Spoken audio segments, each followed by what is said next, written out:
আসসালামু আলাইকুম। আজ 8 এপ্রিল 2025, 25 চৈত্র 1431 বঙ্গাব্দ। আপনারা দেখছেন দৈনিক পত্রিকার খবর, আছে নয়া দিগন্ত। ট্রাম্পের শুল্ক আরোপকে ইকোনমি নিউক্লিয়ার উইন্টার হিসেবে তুলনা। বাড়তি শুল্ক 3 মাস স্থগিতের অনুরোধ, ট্রাম্পকে প্রধান উপদেষ্টার চিঠি। গাজায় গণহত্যা, বিক্ষোভে উত্তাল দেশ। ইসরায়েলি আগ্রাসন বন্ধের দাবিতে দেশে দেশে বিক্ষোভ।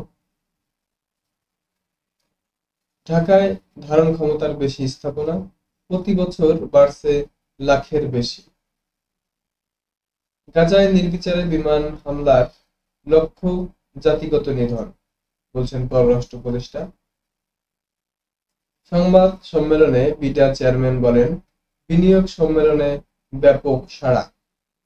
নতুন উদ্যোক্তাদের 900 কোটি টাকার তহবিল গঠন হবে, বলছে গভর্নর।